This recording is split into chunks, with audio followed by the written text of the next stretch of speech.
Well, the weekend is coming to a close, but it does not mean we have to end things here. As you all know, World Tag League is officially done. We have brand new winners, and I think many of you were trying to hope or think otherwise how the outcome was going to be. But I have to say, it was a very interesting match to see. But also, don't forget, this entire of the finals of World Tag League. We have matches that are prelim that will lead to the Tokyo Dome at the start of 2025. So we're going to go through all of it. So it's going to be a very interesting thing to discuss. However, first things first, we're going to be reviewing, of course, ChocoPro's much recent show, number 411, called Rivals at, of course, in Shinkiba. This one features many matches, but the main event is the Asian Dream Tag Team titles on the line. Chiko Shikawa and Obi defend their tag belts against Sayaka and Makoto. So that's going to be a very interesting match to go on. But we cap up our episode, with, of course, with a very, very short news updates to give you guys updates on what's been happening in the world of pro wrestling, such as what events the promotions are thrown out, who's booked, what matches are set, including developments that are happening in the world of pro wrestling as we speak. So, let's get ready for another episode of the Deleted Wrestle Zone.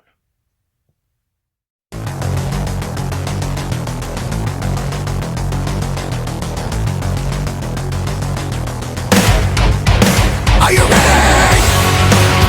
Get up, get up! Get up, get up! Get up, get up! Get up, get up! Get up, get up! Get up, get up! Hey everyone, welcome to the Deleted Wrestle Zone.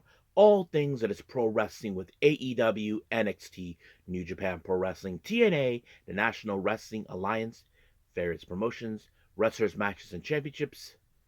I am your host, J-Rod here. So, if you are new to the channel, welcome. This is a channel where we do a lot of pro wrestling reviews from various promotions, not only here in the United States, but also in Japan, Mexico, Canada, Europe, the UK. Anywhere in the world, pro wrestling is not as big, but it continues to grow. We also, of course, do discussion videos, talk about various topics such as the wrestlers themselves, the promotions, factions, storylines, whatever we're going to talk about. We also, of course, do more news updates. If certain information was unable to be on this episode, we can either put it on the next one or on a separate video by itself. We also, of course, do real-timing news updates to keep you guys on alert if something has happened in the world of pro wrestling that needs to be addressed ASAP. We also, of course, got the Unagi Sayaka Watch and various other cool wrestling content as well. So if you like what you see, please subscribe to us. So click on that subscribe button. You'll be getting a lot of daily reviews and other cool wrestling content as well. But if you like this episode, please give us a like on the like button or a nice comment in the description down below. Now, all introductions has been set aside. I believe it's time to get this show on the road. So, let's begin with our very first review, and this one is from ChocoPro.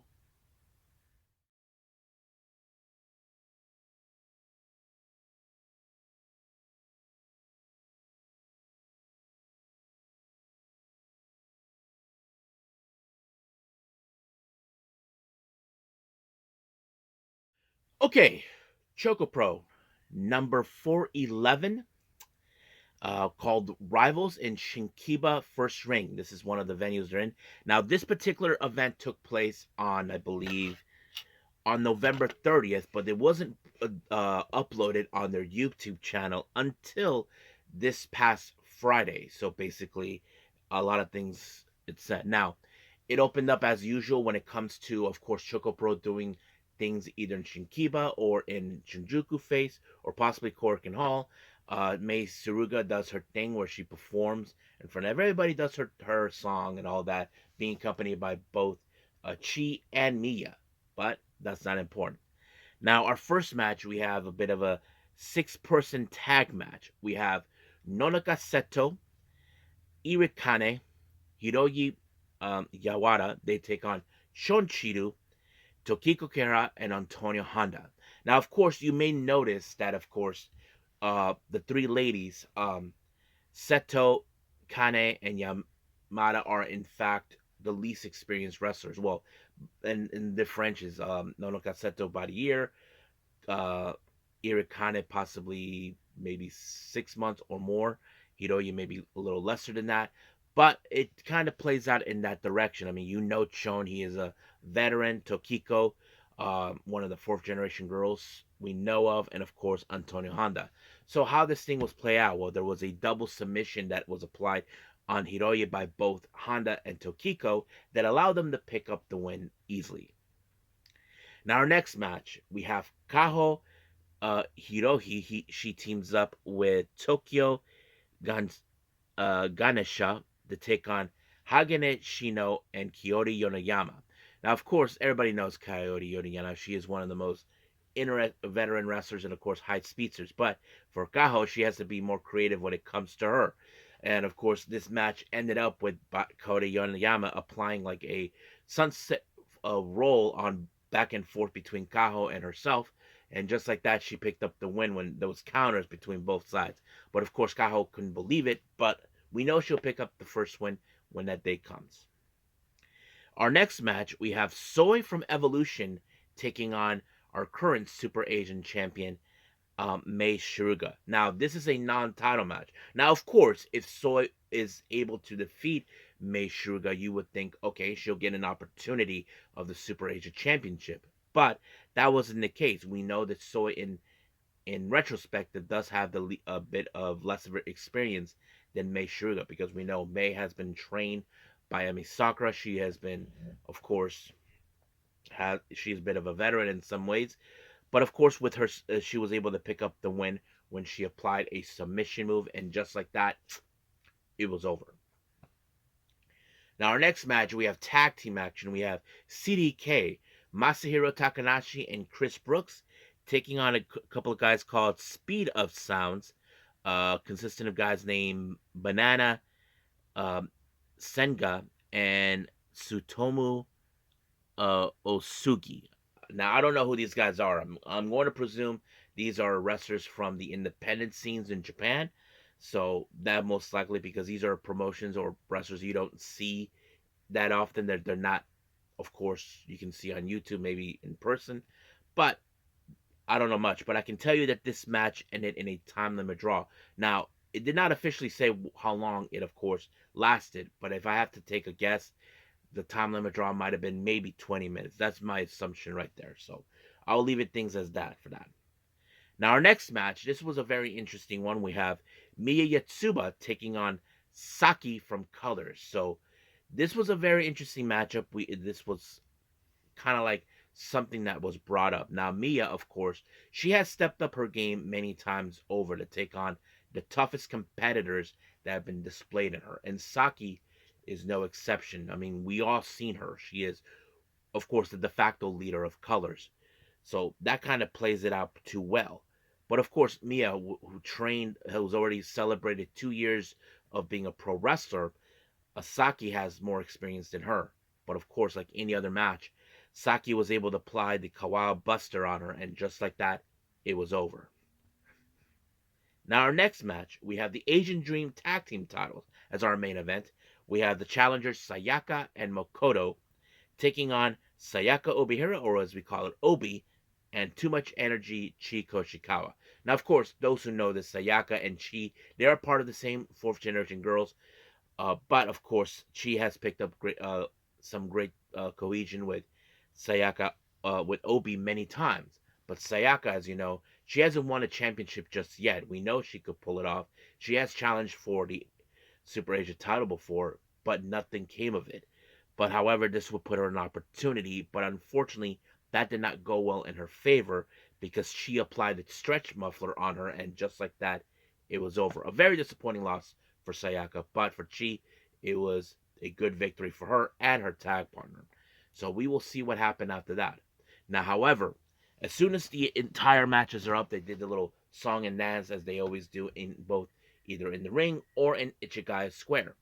Of course, Masahiro Takanashi, as you know, made an announcement that Emi Sakura will be returning to ChocoPro because they're going to have their last show of 2024 in December 30th. Now, I cannot I don't think they specified in one venue, at what venue, either Shinkiba or Shinjuku Face. That's something we don't know, but we will see.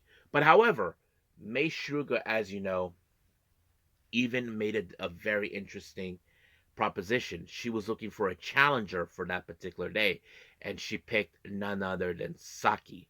So Saki, as you know, wasn't too sure about this, but however, she decided to talk about Mia, as you know, her opponent that she defeated, and she praises her on her fighting spirit and tell her that one day she will become the ace of ChocoPro. So basically, I think Mia feels so proud that she got props from a veteran like her. But of course, Saki decided, I'll take the challenge. So we will see what happened. However, that wasn't the only challenge that was announced. We did have, of course, um, Antonio Honda and Tokiko issued a challenge for the Asian Dream Tag Team title. So we know that Tokiko and Honda have been aiming for these belts for a long time, but they never actually win those belts. So I'm going to presume that this could take place as well on December 30th. So we will see what happens.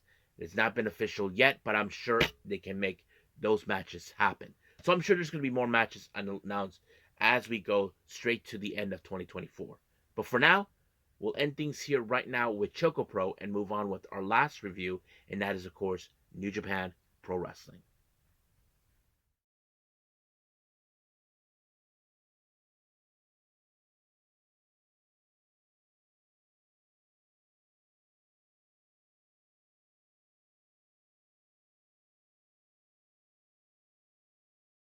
Okay. New Japan Pro Wrestling. As you know, we are concluded with World Tag League. It's been an awesome ride. I know there's been a lot of matches we enjoyed, a lot of situations taking place.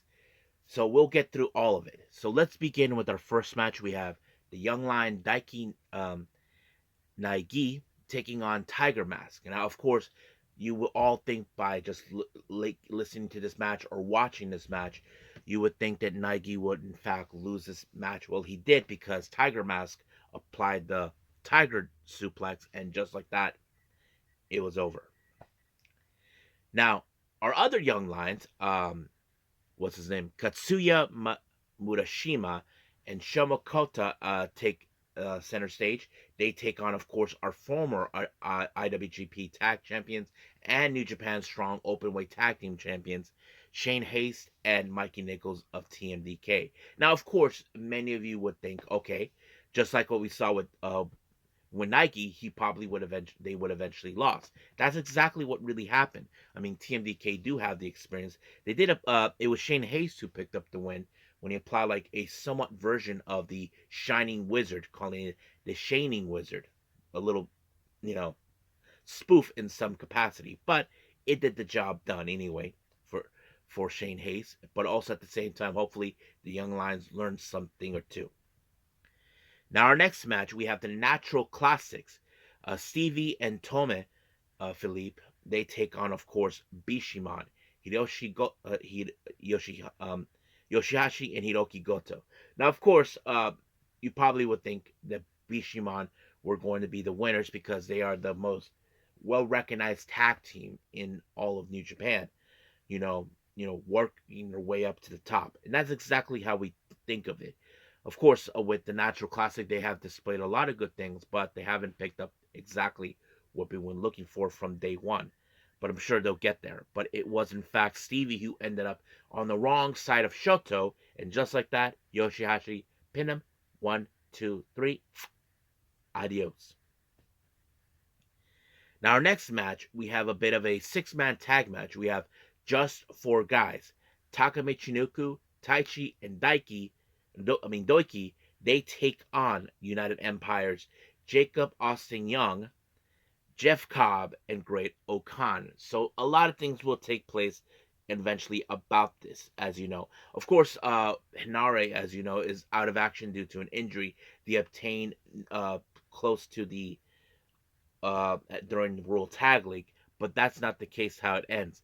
This match ended, of course, with we did see everybody ended all three competitors, all members of Just Four Guys, put all members of United Empires in submission, but the legal person was Doiki on Jacob Austin Young. Of course, Doiki did the Doiki Choki, and just like that, it was over. But however, Taichi refuses to let go of Great Khan. And it appears now Taichi is aiming to reclaim the KOPW championship. So that is something we know he will be obtaining at some point, but we will see where that leads us.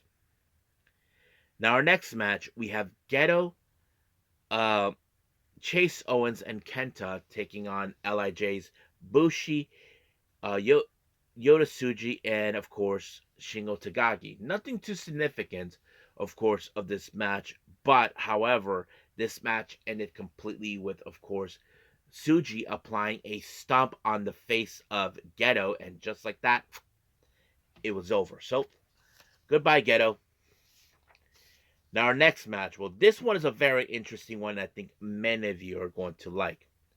We have, of course, Hung Tai, uh, Yado, Tomoaki Hamna, Bolton Oleg, Todo Yano, and Hiroshi Tanahashi taking on those biggest douchebags on the planet, the House of Torture, or I like to call the House of Morons. But Tanahashi, as you know, he just went straight forward to kick Evil's behind. Yeah, as you know, Tanahashi has had it with Evil because Evil, as you know, for months has been telling Tanahashi, just retire already, you old prick. So he's been telling him that he needs to retire now.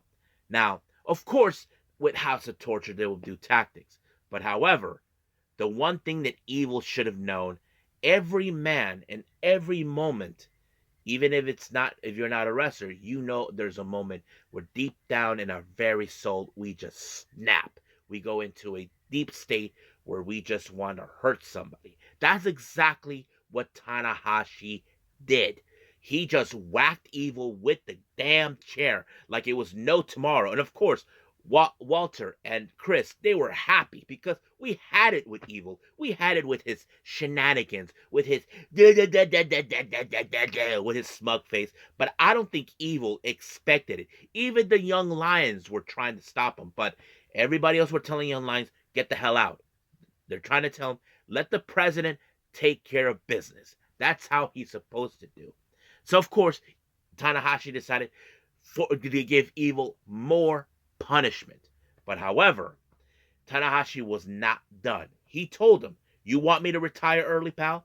Here's your shot. I'll put my retirement on the line at the Tokyo Dome, but it's not going to be a regular match. It's going to be a lumberjack match, which of course is one of Evil's greatest fears. If you guys don't know where I'm referring to, let's go back in time a little bit. When Sonata was still a member of Just Five Guys, he was at the time the IWGP World Champion. But Evil, on the other hand, as you know, at the time there was a numbers game. He was concerned about the lumberjack match, and of course that's when we had the turncoat Kanemaru turned their back, and until Yuya Uemura returned. But this could be ugly. So the real question is Evil well prepared again? Does he really think he has a chance to win? The last time, it backfired on him.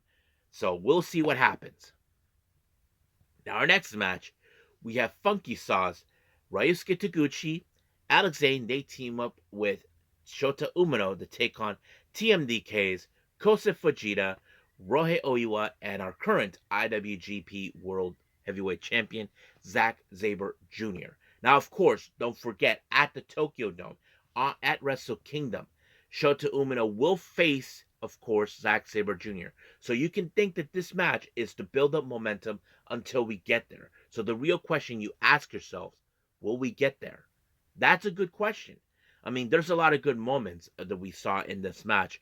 But however, it was Oiwa who picked up the win with a somewhat version of the spin the block that, of course, Mike Santana does. He did that on Taguchi, and just like that, it was over.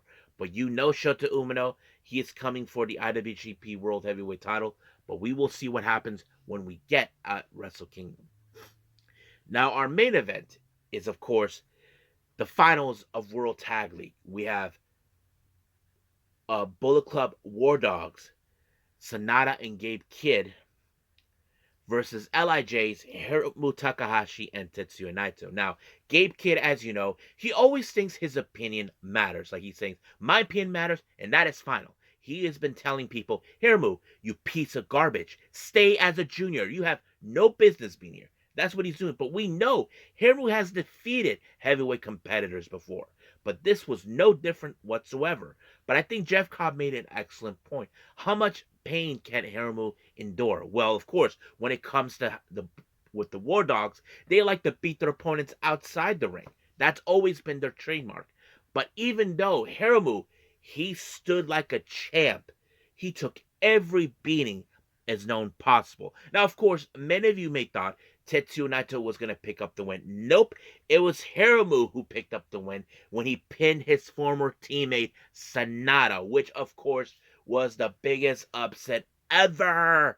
So basically, just like that, Hiromu Takahashi and Tetsuya Naito are our brand new, of course, our winners of World Tag League of this year. So we'll see what happens. Now, there is, of course, the dilemmas going on with the tag belts. So we will see what happens until then. But of course, they did their little promo. We'll see what takes place from here on out. But for now, we'll end things here with our reviews and move on with the last and final thing, news updates.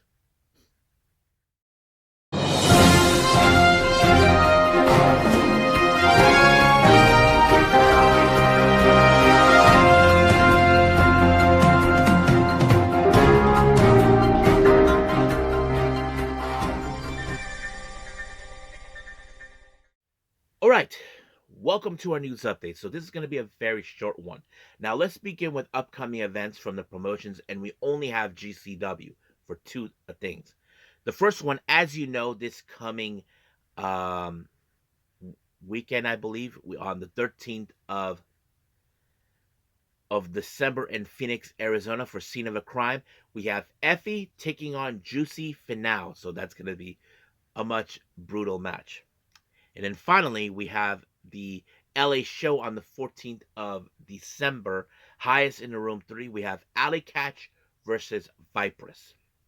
Now, for our developments, many of you have known the Penta El Zero Miedo, better known as Pentagon Jr. He's officially out of AEW. His contract has expired back this past Friday. However, his picture has been removed from the roster in AEW, so we will see what happens for him. I know people have been talking that he's been making his way to WWE, but we just have to wait and see when we get there. And finally, we want to give congratulations to, of course, Big Bill Lexy Nair. They just tied the knot this weekend, so we're very happy for them. Those who don't know this, they've been in a relationship and they just got married. And of course, those who know this, Lexy Nair is in fact DDP's daughter. So that means he's part of the family. So that's going to be a lot of fun. So congratulations, guys. It explains why we did not see Lexy Nair this past week. I'm sure it's because she was getting ready for her marriage, and that's pretty much it. So congratulations, guys. So right now, I think we are officially done with everything. So let's just call it a day. Well, I hope everybody enjoys this episode. Coming up, I haven't decided yet. Now, many of you already know that officially we already done with the Goddesses of Stardom Tag League, but unfortunately I was unable to see it. For the record, I don't have Stardom World. I have ways of watching it, so be patient with me with that. We also officially done with All Japan Pro Wrestling's Real Tag League. I'm sorry I could not cover the entirety of those events, but I'm considering just covering the finals of that particular event. So we will see how that rolls. So there's a lot of things I've been considering. I know we do have the much recent ChocoPro show that's already out, number 412. But we will see how things will grow. So I'm thinking possibly for the Monday episode, it would be all Japanese wrestling. So, of course, many of you, my subscribers who've been sticking with me, you guys are big fans of those. So we'll see how things will go. But for now, I will see you guys in the next DWZ time, same DWZ channel. I must bid all of you adieu. So, goodbye, and have a nice day. Bang.